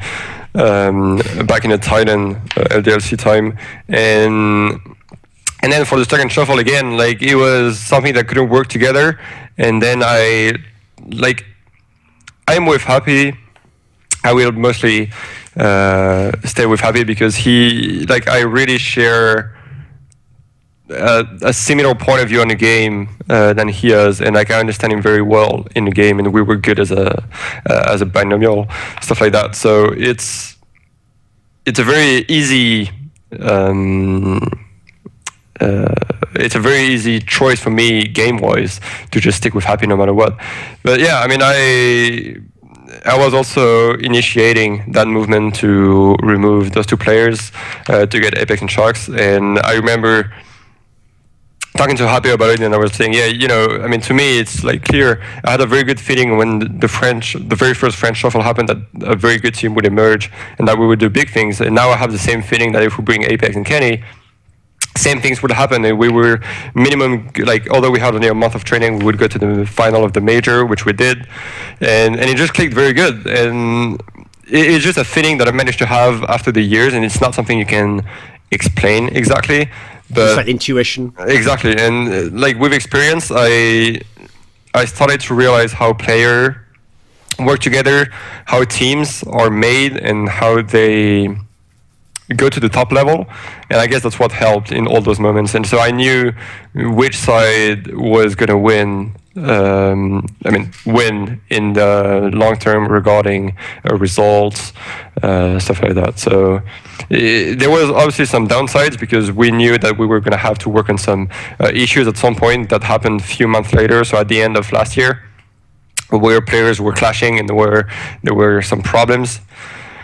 if we manage to solve those problems, we should be good in the long term, and that's why I banked on when I wanted to make the second French shuffle. And I mean, so far so good. There are different solutions, but our results are very good, and it's going great. So. Yeah, I like the term. It's fun, but yeah, it's pretty much it. There's like the hidden guy that doesn't seem like he have that much impact because he's not the guy that is directly clashing with the others. But I was obviously a very big part and factor into those two big shuffles, and it's something that I do just for a simple will of winning. Like, I still see Counter-Strike as a business in a way. You want to be the best, and as a competitor, most likely more than business. But you want to be the best. You want to win, and like sometimes you have to change what you have, the cards you have in your hand, in order to just be better. And I guess that's how we were supposed to go with those two French shuffles. And so far, so good. Hopefully, this intuition is going to stay on the long run, and it's going to work. So since you said like you will stay with Happy, you share similar philosophy, or you'll connect on that level, I want you to explain him as a player to me, because if you notice at the moment, because EnVyUs has been losing, it feels like actually a lot of fans are going really hard on Happy. Like they say, like, oh, he sucks, he's just a beta. And what's funny is a lot of people might think, because of jokes I make on the desk or something, I think this as well. But if you notice, I've never ever said anything like that. I've always said Happy was one of the best players in the world. A lot of the time I joke when I say he's baiting in that way. Now, there is something to that. Like, one of the things I think is really complicated is the lurker role is one of the trickiest in the game. And since you played this role yourself, maybe you can give me some insight into this, because on one level, it's kind of true. Like, if a lurker does his role perfectly, sometimes it will look like he is baiting, but you don't say he is because he wins the round, okay? Like, he does come behind from 1v3 and he kills everyone, and you're like, wow, that's amazing. But it's true, if he makes like a step, like he's a little bit too slow, or he doesn't properly trade, it will look like baiting, and basically it is baiting. And so it's always like this delicate balance. So how would you describe Happy as a player, since he has played this style so often, and obviously sometimes it's been good, sometimes it's not been so good. So how do you see this role and his player within it? So I think as a role, Happy has still quite a lot to learn as a lurker. He is very talented as an in-game leader and as a captain of a team. But yeah, as a lurker, and that's probably, I mean, it's a good thing that we also changed leadership for now, and so he can focus on himself. But I looked at some of his games, and basically the problem that he has as a lurker is that he is very passive, and that's why everyone is looking at him like he's just baiting everyone. But he's just too passive in his role right now. And so I talked with him, I tried to make him share my point of view on that. And lately he's been improving on that regard. So that's the main problem to me. Like, Happy is a very, very intelligent player. Like, he knows how to work out of a team. He knows how to work to help the core of the other side of the map, etc. So that's no problem at all. He would be able to perform extremely good as a lurker, and as a player, he is also, as I said, a very good captain. That's one of his very good upside. He managed to create a very good game, and using our strength to make the whole team very, very good, and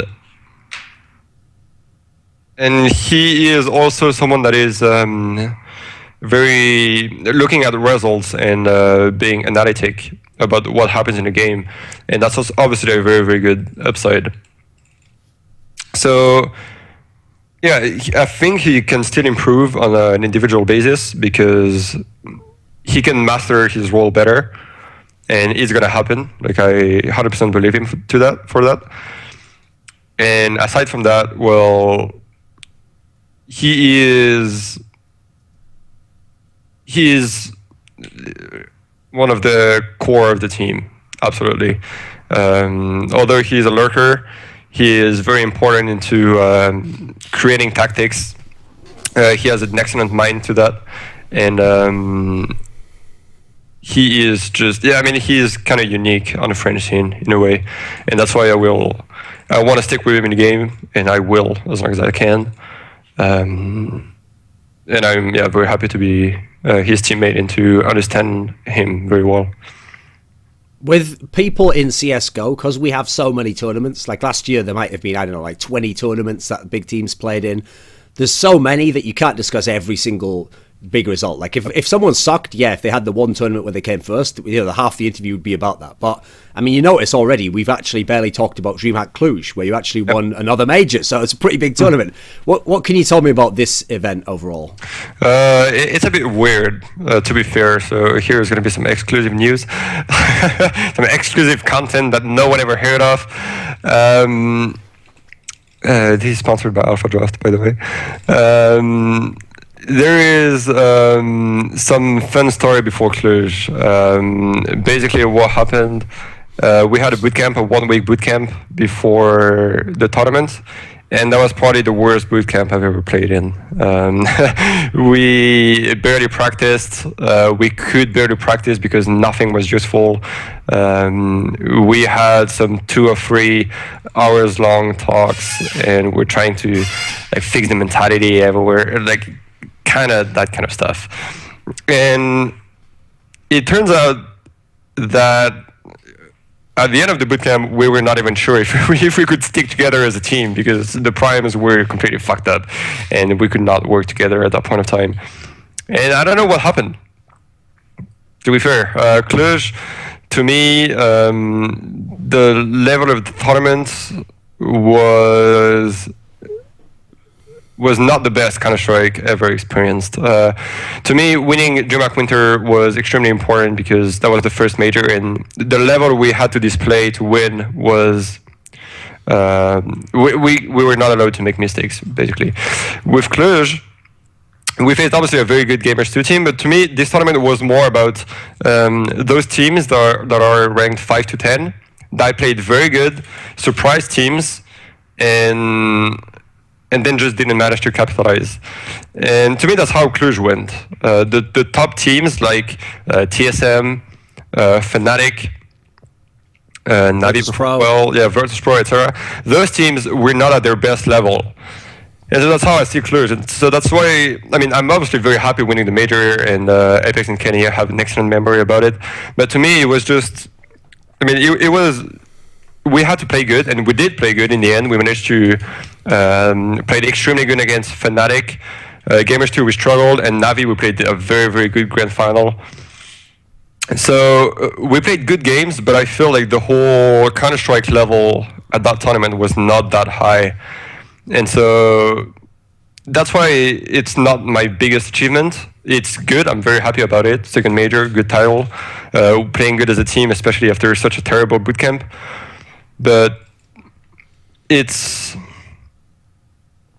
yeah, like it's great. It's good. I'm happy about the tournament. I'm not insanely happy.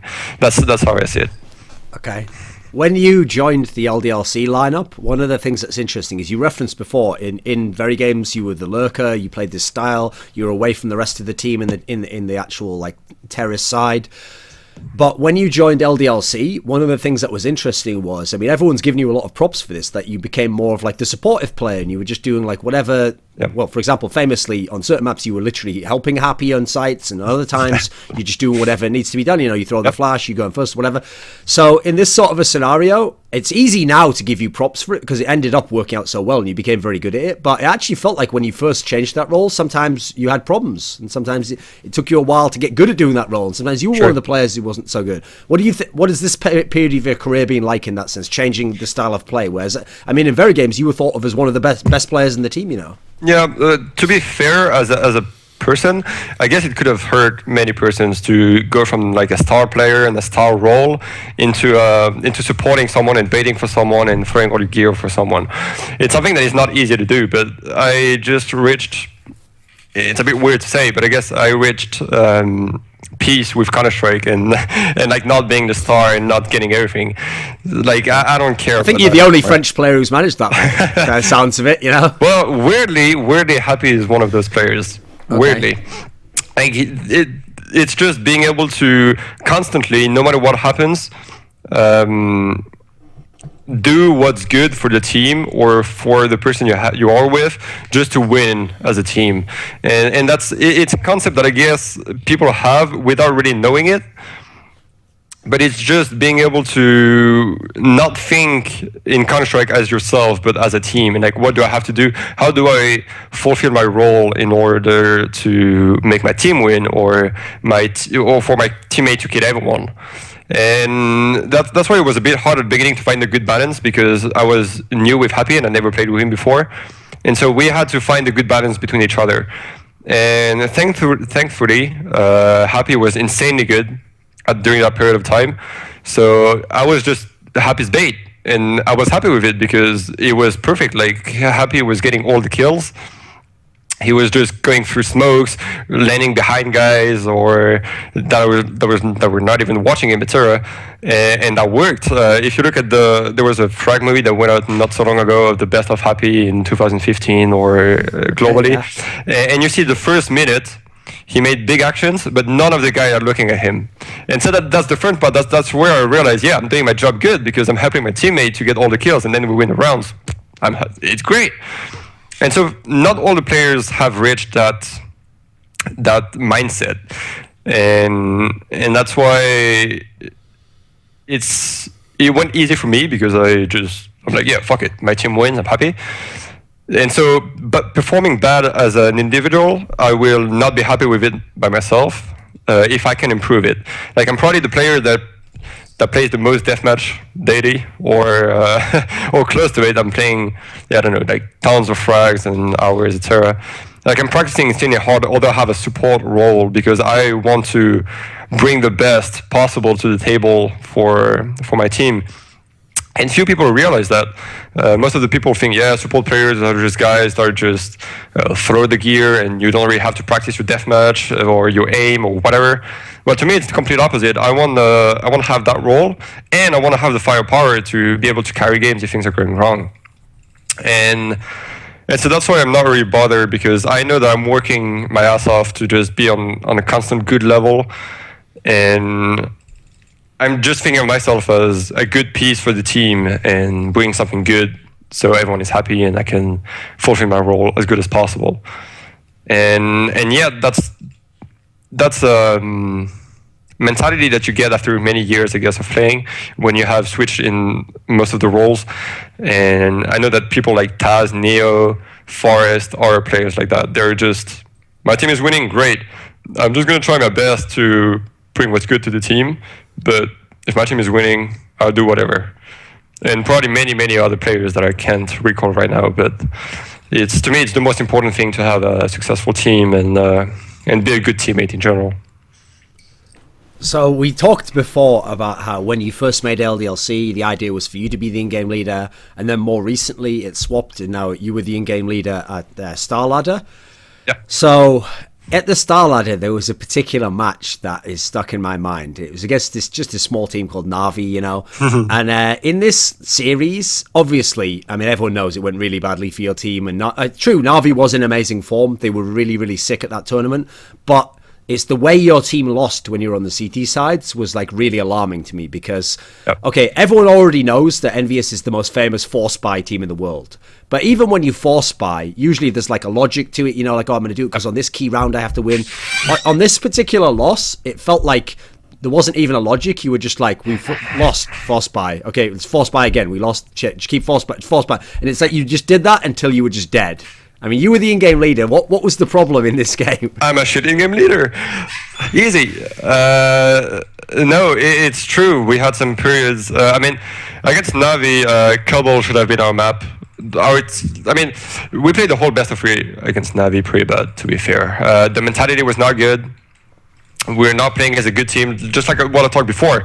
Not every player was on the server to sacrifice itself to play for the greater good and for the team to win.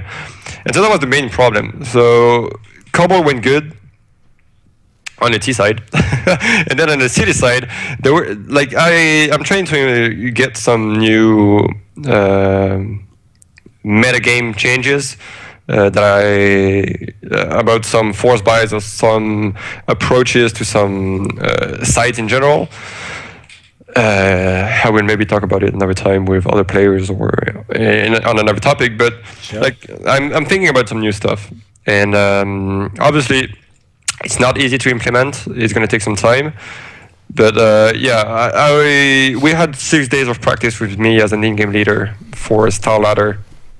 Oh, globally, I'm pretty happy about the event. We managed to beat FNATIC 2-0. We managed to beat XTSM 2-0. And yeah, Navi is a team that lately we had some troubles again. Although we played good against them during the majors, out of that, they beat us quite often.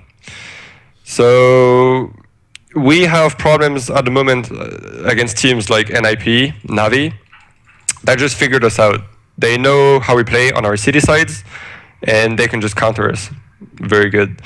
And so that's the biggest thing we need to work on, being more calm, passive, and just letting them come at us and being, that kind of wall where they're just going to crash into you. And so that's something we're not, because we're very active into the game. We try to make things happen. And against teams like Navi or NIP, they're just going to wait for you and kill you. So the force buy part is something that I'm obviously going to work on, because it was my calls mostly. But on train, whether we had weapons or not, we were getting just slam dunked. So we just tried like the 5 last rounds to just force buy, because yeah, fuck it, whatever. Like we're already so down. Like let's try to do a miracle and win some rounds. But yeah, it's obviously something that's probably not gonna happen again, or just in good ways. But I have some game theories that I'm trying to implement, and it's gonna take a bit of time to get the good adjustment into it. But yeah, our main problems are city sides, and that's something I'm trying to work on. But it's obviously not very easy. So I'm pretty confident we're gonna come back stronger and be able to win some events in the future. But yeah, we need a lot of work. Okay, so NBK has now been an in-game leader for a little while. You've played with Happy for so long as your in-game leader. You had Existence as your in-game leader. I'm going to ask you a question now, which would... This question would be like a dream if I asked Happy or Kiyoshima, and they could just tell me to my face like what they actually think, So I trust you, NBK, to just give me the truth straight, okay? Don't be gentle. Just give me your honest, true opinion. Do you think I overrate Existence when I think of him in the past as this like mastermind in game leader who had all the great strats and kind of like innovated the game? So, am I overrating him a bit there in the way that you think of him, playing against him, playing with him? Yes. Okay, in what way? Give it to me. Come on. All right. So first of all, Existence has a great mind, but he is only open to critics and to other ideas to some extent. Like he will. So he's stubborn? In some way, it depends. Like when he is in those moments where there's a new team, when you create the game and the game as a whole, he will be like, I put the basis, and if you want to implement some stuff, we can talk about it. If I agree on it, then let's go. If he doesn't agree, he would just not do it, and he would never call it, or he would say yes, and then never call the thing. So there is, first of all, that extent. That to me is, as an in-game leader, you have to be open to everything and being able to give explanations to almost everything that your players are throwing at you. You have to be like, yes, we can do that because, no, we cannot do that because, or you have to stay in the lines, etc., etc. And on the other side, there is when Existence, where the teams were working very good as a whole, it was, I mean, leadership is obviously one thing, but we were not always winning games off of that. We had some good fragging power, and so we, like, for instance, for creating tactics and playing off of rotations and stuff like that, Happy is better than Existence. Like, he makes better tactics and that have a side that the average player can't see. And Happy is, for instance, the only leader that created perfect strats. Like, there's a tactic that we were making since 1 year and a half, and that you cannot break if we're executing it properly. Okay. So that's what separates Happy from the others, tactic-wise. But Existence has a side that is good as an in-game leader, is that he is in the pack. Like, he he's going to sacrifice himself more than happy, for instance, into the game itself. So like rushing first, so the others can kill, etc., etc. But it's to come back to the basic question. Existence is obviously a great mind to Counter-Strike. He was dominating Source, but ever since CS:GO happened, there was 1 year where it was going great and he had a good mentality and game plan going to the game. But after that, when all the teams started to emerge, Virtus.pro with their game style, etc., Existence could not adapt, and to this day, he can hardly adapt to how the meta game changed. And to me, that's the big difference, and the main problem with Existence, and why I split up with him in the first place, is that I don't see the way he was approaching the game working that well on a global level onto winning tournaments. It can work on some game styles, it's going to work on some matchups, but it's going to go so far as, I don't know, semifinals or etc. Because you cannot counter with his game style every team. It's not like global. And to me, that was the main problem I had with Existence, and that's why I decided to go a different route than him. Okay. To close the interview, do you have like a final message or someone you'd like to say thank you to, or anything along those lines to bring proceedings to a close? No. I mean, no, nothing special. Thanks for staying that long into the interview. It's a very long time. And see you soon on the battlefield, HLTV, Reddit, Thorin's, YouTube, everywhere. Merci beaucoup. Yeah, you got it.